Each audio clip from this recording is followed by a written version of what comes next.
Welcome, everyone, to today's episode of Cerius Leadership, a weekly webinar for business leaders by business leaders, where we tackle the most important topics that business owners and business leaders face on a day-to-day basis. To lead today's conversation, the president of Cerius, Kristen McAllister. Thank you. And thank you, everyone. A little brief introduction on the topic. And Gary, it's both buy-side, sell-side transactions, long history in mortgage and real estate industry. And over the several months, we've been talking about the M&A market. And it's up and it's down and it's a bit of a roller coaster over the last couple of years. And we've been getting so many questions from clients that I thought it would be a great time to kind of do a top five of, as you're starting to look forward at some type of an exit, what are some of the things that we should be thinking of? So Gary, thank you so much for joining us and being our resident expert of the day. My pleasure. As I mentioned, we've got the roller coaster. We're up, we're down. We've seen, I think 2 years ago, M&A it's all anyone was doing. It slowed down a bit. A lot of conversations that we're having with business owners lately have been around exit planning, to sell or not to sell, and when. How does a business owner think through when it's a good time for them? That's a great question, Kristen. There's a lot of different factors that go into it, but I think they have to decide why they want to sell first. What's their motivation? What's the reasons? Are they, looking to retire? Are they looking to expand? Do they need extra capital? So a lot of that revolves around the reasoning for wanting to expand. And when you look at that, you mentioned right there on whether they want to exit or whether they want extra capital. What's some of the advice that you give business owners as they're thinking of recapitalizing for growth? Well, on the sales side, typically when they're recapitalizing for growth, they're going to take on a partner and sell some or all of the equity. And, if they put the deal together right, they'll be able to, stay on as an operator. Most of the companies that are doing the acquisition, they're going to want the current owner or CEO and management team to stay in place. Typically, that's going to be the case, and there'll be some earnout potential for those senior guys, if they stay on.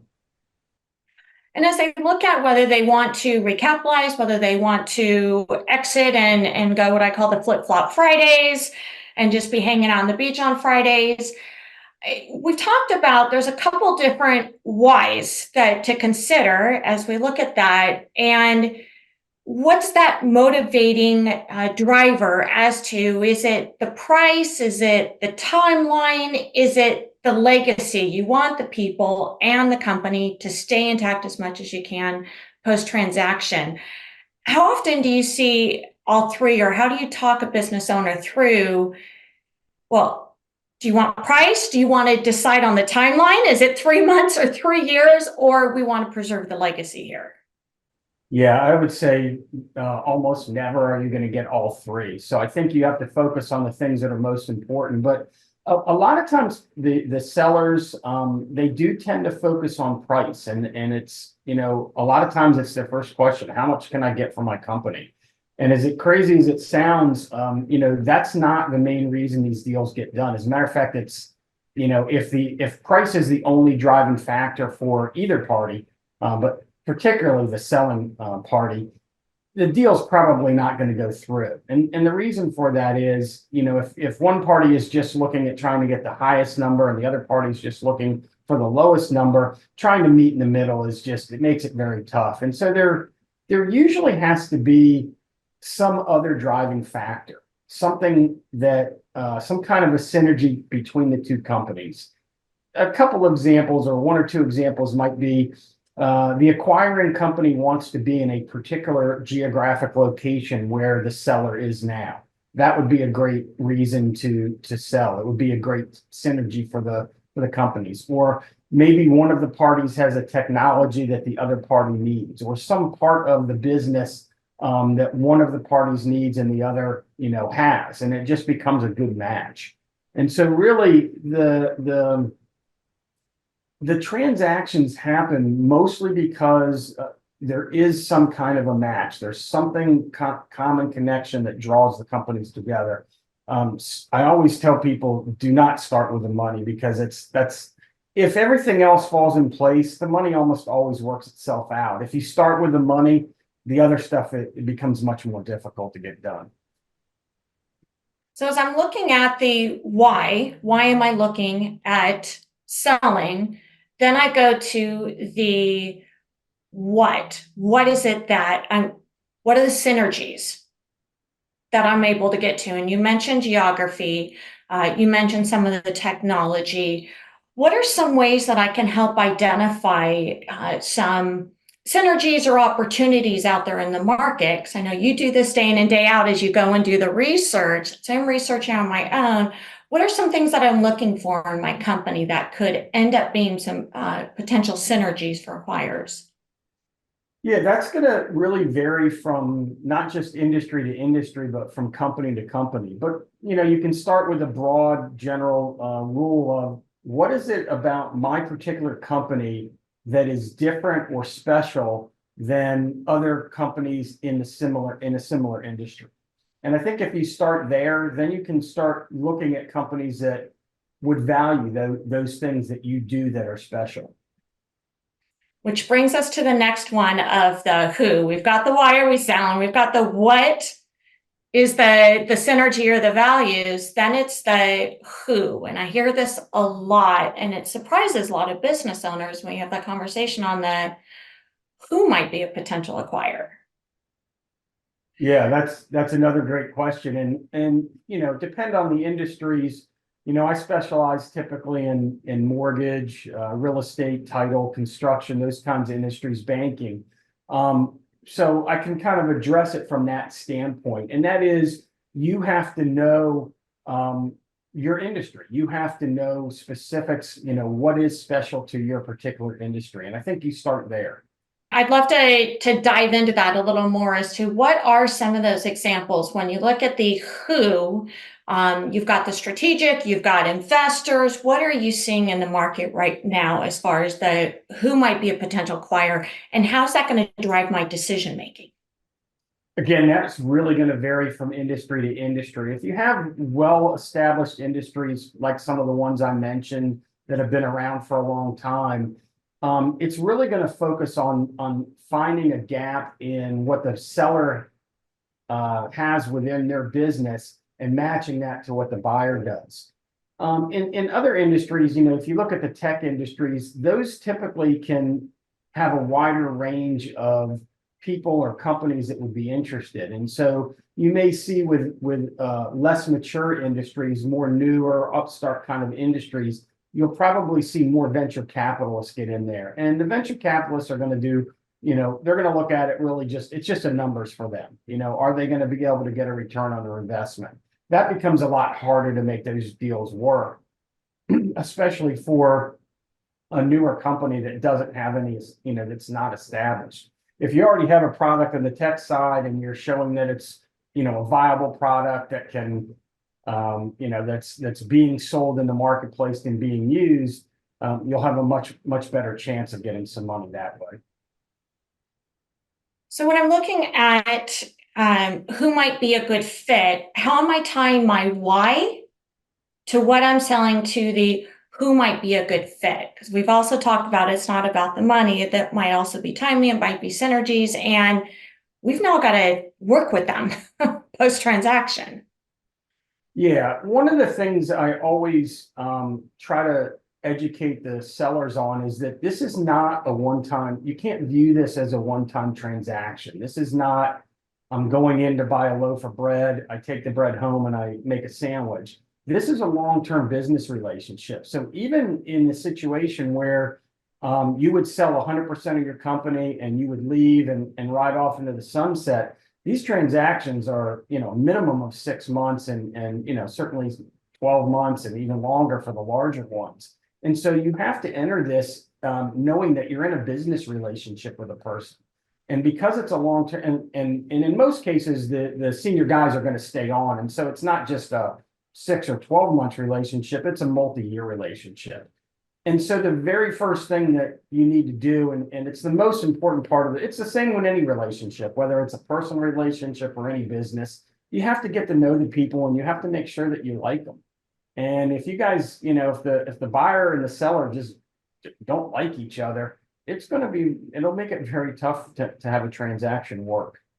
So the first thing is really just about relationship building. Just, without talking a lot of business or numbers, you sit down. The first introductions I typically have, I like to do it, if we can avoid the Zoom meeting, that's better. And, in-person meetings are always better.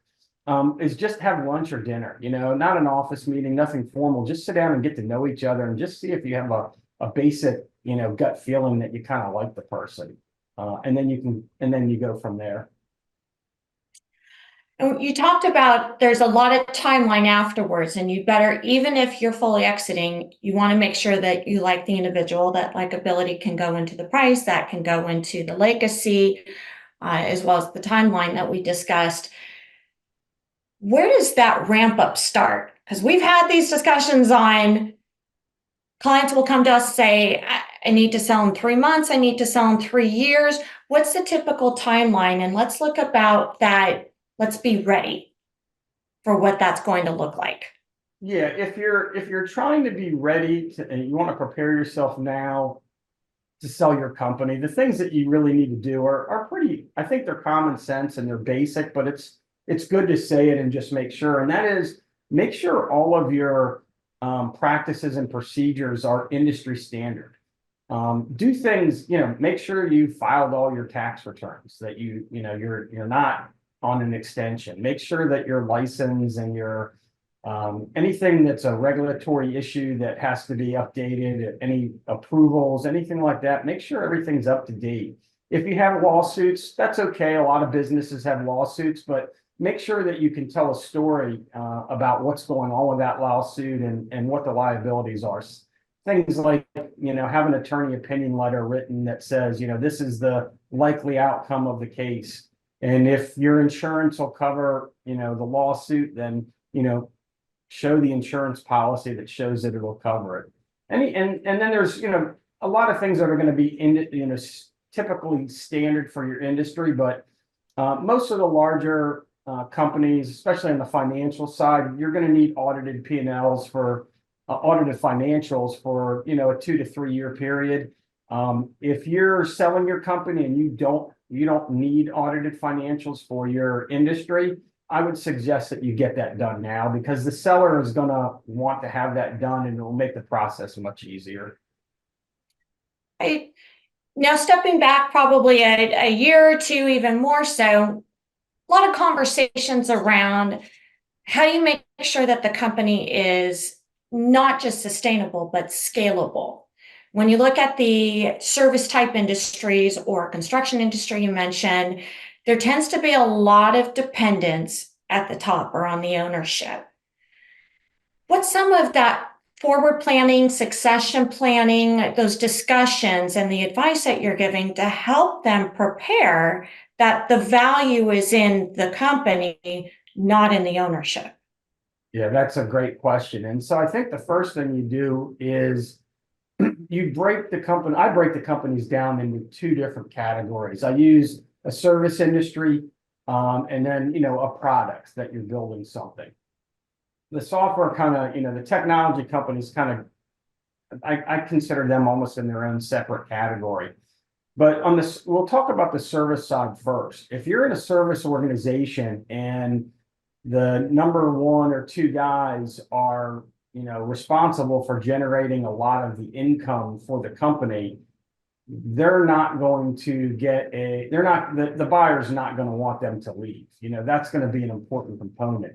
The smaller the company is, also the more important the top people are. The larger the companies are, they tend to be less important because you're buying an infrastructure as opposed to a specific individual. On a company that has a product, if you're a manufacturing product, you're making whatever widgets, the CEO probably is not quite as important if they have that revenue stream already set up. You look at revenue stream, let's be scalable. you're able to make things, throw off money, and it's an ongoing cash cycle that may not be dependent on just the one person. So when you look at that succession planning, and we're forward looking, let's say even 18 to 24 months out, what type of advice or what are we doing with that business owner to help set up to where they can step aside? How many vacations should they be going on? And their company is still moving forward without them at that point. Yeah, I mean, it's actually great if they're going on vacation all the time and, the company's still moving forward. That's a really good indication that, that CEO is not necessarily an absolute 100% critical factor for the company to keep going. And so if the CEO does not want to stay on, he just wants to exit, get his check, two things are going to happen. You're going to get less money for your company because there's almost always an earnout portion. And if you don't stay on for the earnout portion, you're going to lose a big chunk of it. And that's typically, up to 50% of the total sales price. But if the owner does not want to stay on, then you have to show that, the company is viable without the owner being there. And that could be, something as simple as, here's the person that's the chief operating officer or chief executive officer, and they've been with me 15 years and they're, 15 years younger than me and they want to stay on, and their plan is to stay on. Well, that's great because then you can kind of the selling company can keep that in mind, and then the buyer can create the earnout almost for the second level, whoever that second executive is. And it may not be the same kind of earnout, but it would be a comp package that would keep them engaged for a number of years. And that's what we're seeing more and more with leadership that is helping to drive revenues, that is helping to scale a company, is one, they're going in and setting up operations that are scalable. They don't depend on the business, because we know as owners, being one of those who built the company, we didn't always build it in the most efficient, the most scalable way. So bringing in that operations expert who really can make it so that it's scalable and others can do it beyond the owner, as we work with owners on that succession planning piece. And then it's, how do we have leaders in there, as you mentioned, so that the owner can go on vacation and then the next piece, how are we going to make sure that they're going to stay? So that succession planning piece is, you're building a legacy that's going to survive beyond you and not something that it's only survivable around you. What are some things, and the construction industry is just such a great one, and I really want to dig in here on that succession planning is, what are you seeing as an owner in that industry? It's typically their relationships that are sustainable. How are they thinking ahead and planning ahead to hand off those relationships, or to make, because that's mentally sometimes hard to not be that person. But it's got to be sustainable without you in order for there to be value. And I'm sorry, Kristen, you broke up just a little bit. Could you say that one more time? Absolutely. So let's use construction companies where it's typically the owner has all those relationships and is the biggest rainmaker. How are you advising them to start handing off those relationships or making those relationships sustainable with other leadership in the company?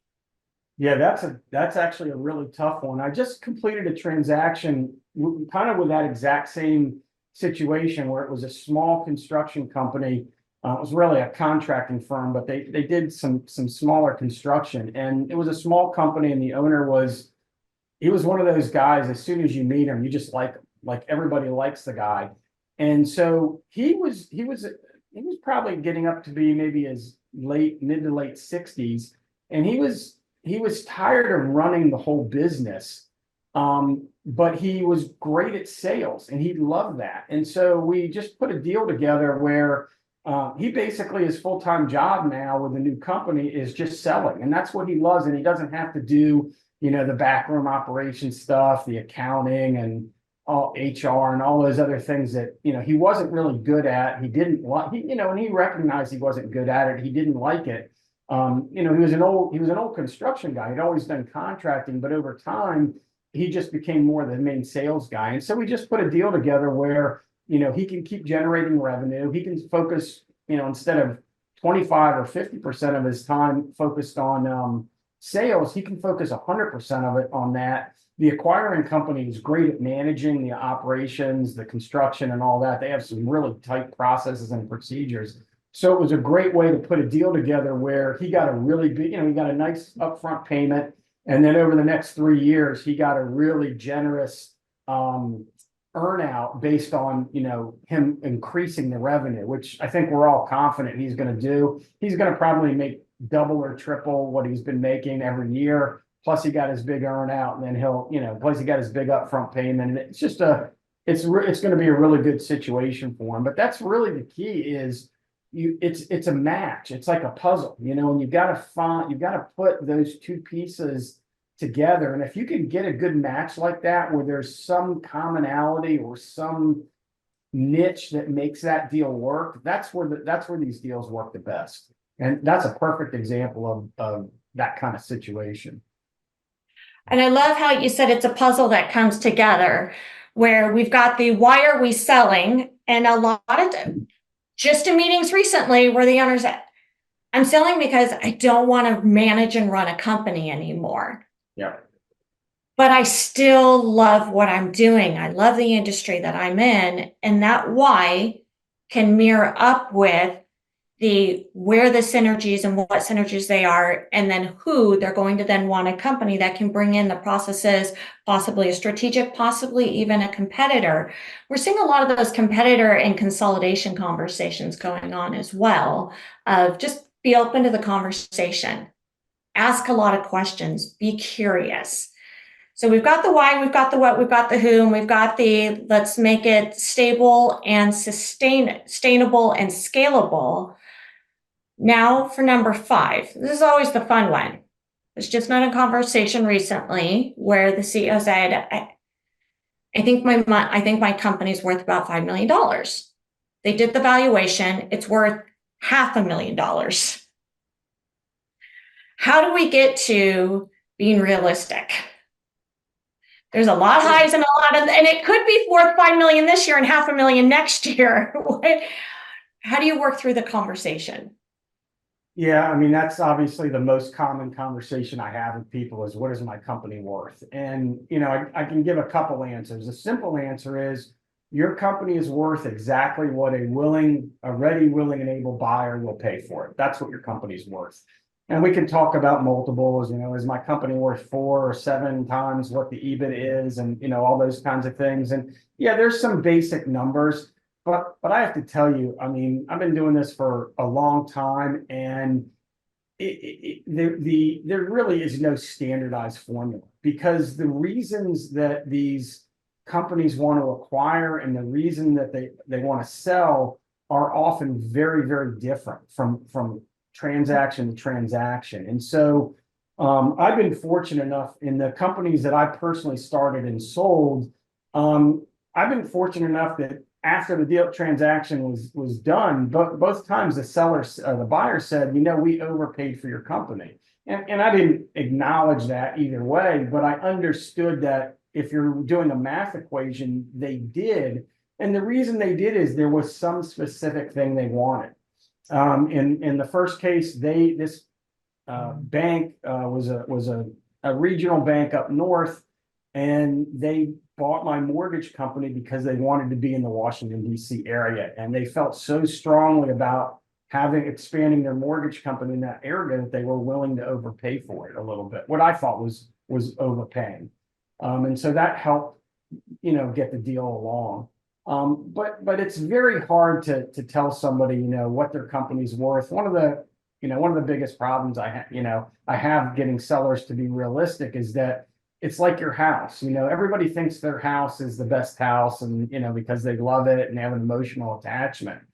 Well, the sellers of a company, it's actually worse than the house. And the reason for it is, when somebody is a founder or CEO of a company, they've typically been there for a long time. You have somebody that started a company from scratch, out of their, basement or their garage, and they work 80 hours a week for 20 years, and they are emotionally connected, invested in this company as much as anything you could have, maybe, excluding having children, other than that, you're not going to have a much bigger emotional connection to something that you're selling. And so you really have to try to take the emotion out of it. And you have to ask yourself, what is so different about me that makes my company better than the other 10 companies that are doing exactly what I'm doing right now? Right now I'm seeing all the marketing people on the call nodding their head and saying, and this is where a marketing person is needed as you're thinking about any type of transaction.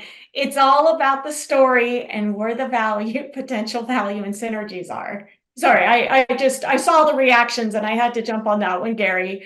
As are the HR people saying, well, and it's about the talent and they're buying the talent. Knowing what they're buying or how often are you tapping into that emotion? Because when you think of an M&A process and someone who's willing to pay millions of dollars, you think the emotion is all on the seller's side. How often do you see that emotional attachment and how we can tap into that on the buyer's side?